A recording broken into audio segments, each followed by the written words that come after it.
I was out here running the dozer a little bit, and I went to push this giant stump over to a burn pile. Almost made it, but started noticing it was overheating, which I didn't actually think that this gauge was working, but apparently it is. But yeah, got to looking in here, and the belt's off the fan. So yeah, that's a bummer. I gotta go get some tools. I have a four-wheeler out here, so I'm gonna have to walk back and get it. But if you have a piece of equipment or something that's overheating, as long as you don't have coolant spraying out, just all over the place, don't shut it off. Because then everything's hot in there, and as soon as you shut it off, the coolant stops flowing, the oil stops flowing, everything. So just let it sit there and idle until it comes back down to normal temp, and then I let it sit for another probably 10 minutes after that. If you turn it off while it's hot, though, sometimes those the motor bearings, if they're hot, on the crankshaft in there, they'll be slightly melted or whatever, and they'll be all right if it's not great for them, but if they were, but they'll be all right a lot of times. But if you turn it off, then they'll sit there and they'll seize up. So let it run, get everything back to a normal temp. The coolant stops flowing once you turn it off, right? The fan's not blowing anymore, oil's not flowing, so leave it running until it comes down to normal temp. We'll get that fan back on there, and it was still turning, so that's good. If it hadn't been turning, then I might have gone ahead and shut it off, but it was still driving it. But anyway, just got to pull the alternator loose and get that belt back in the right spot. Now, I'm pretty sure that I put that on the right spot when I put the alternator on. I'm pretty sure it was in the pulley,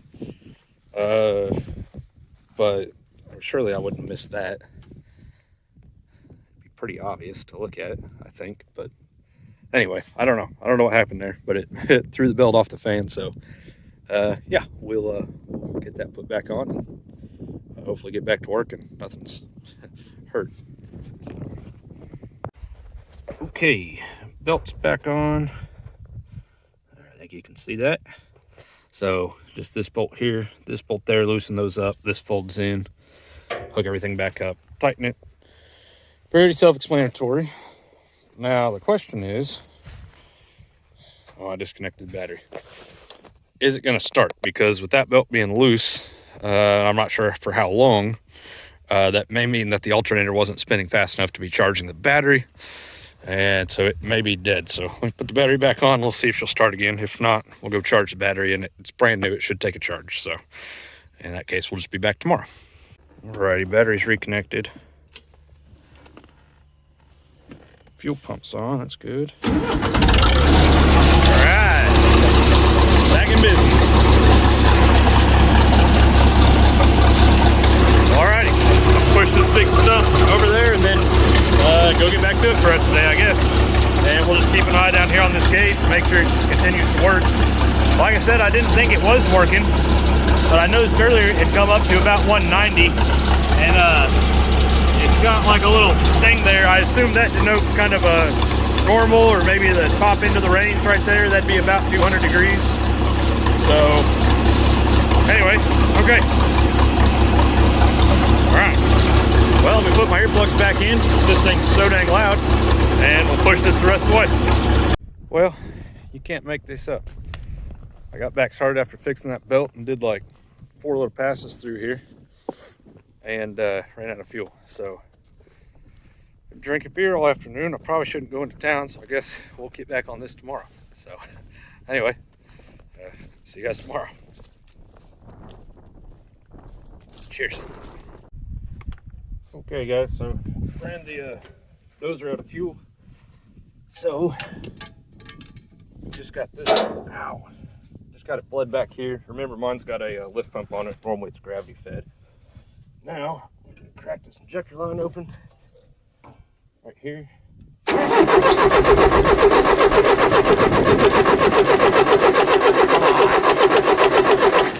Crap. Wrench slipped off.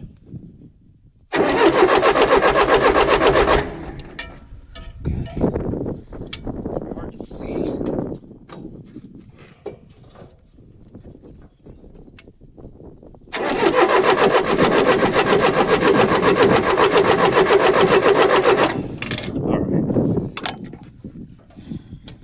That's 2 fled.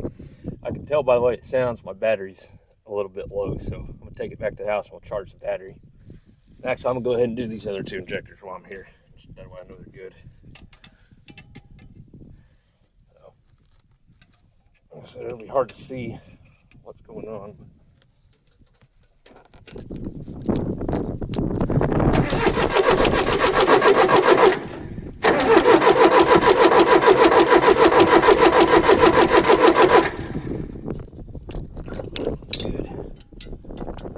Here it's starting to slow down a little bit.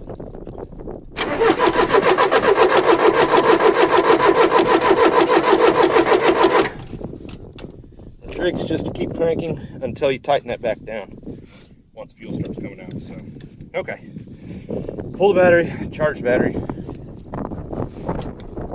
and then the dozer should be back up and running for tomorrow. So, I don't know why I can't keep this battery charged. Alternator's working on it now, so I don't know. We're gonna charge it though. All right, just charged the battery. Well, got it off the charger. Put it back on the dozer here. Wish me luck. Fuel pump sounds good. All right,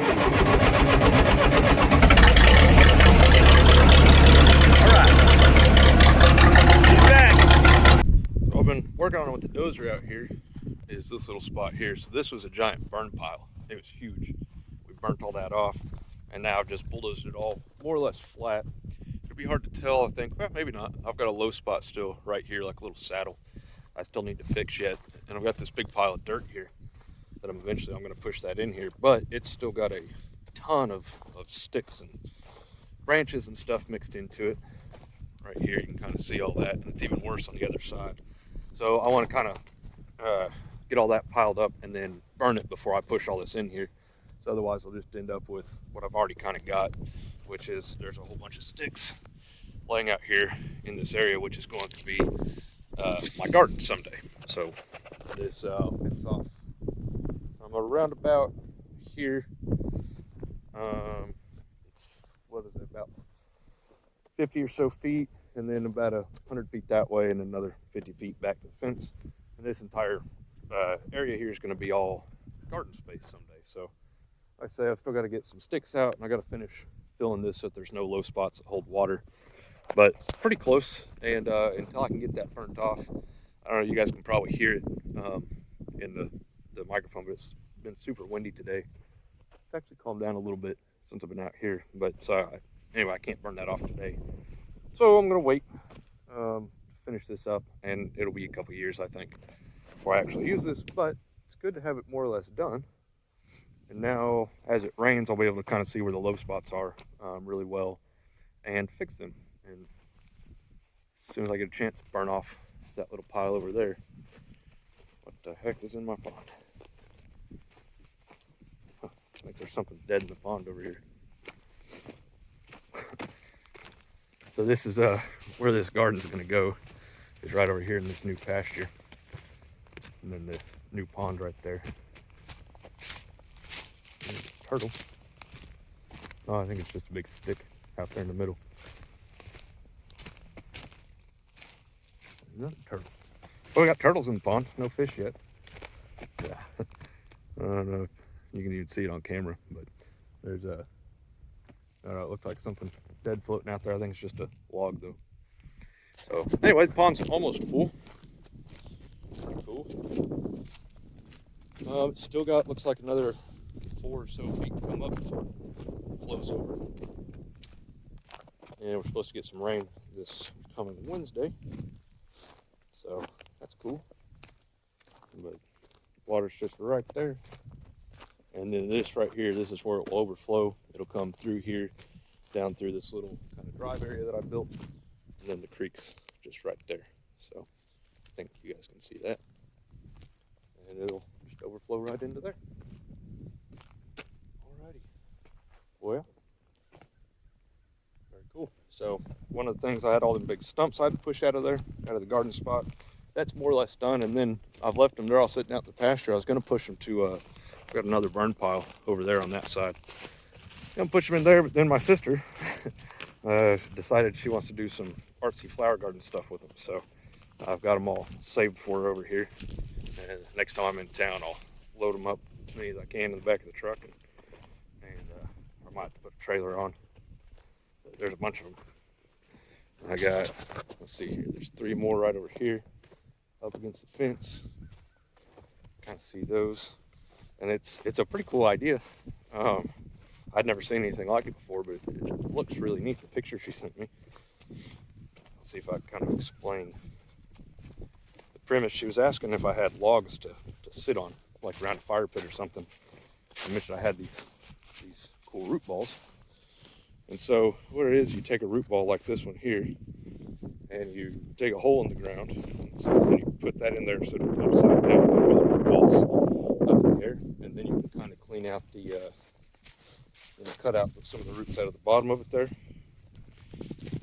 like out of the middle, and then you can grow flowers on this so that they all just kind of drape over the root ball, so it's kind of an upside down tree with flowers growing all at the top of it. So anyway, I've got 2, 3, 4, 5 pretty big ones, and I got more over there.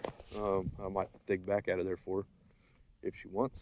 So anyway, we're gonna save those, and we'll take those to my sister so she can do some cool flower garden stuff, and if it works out the way she's hoping, maybe someday I can show you guys that. So anyhow, I think I'm gonna take the dozer over to my neighbor's house and help them with the project, a little dozer work for them.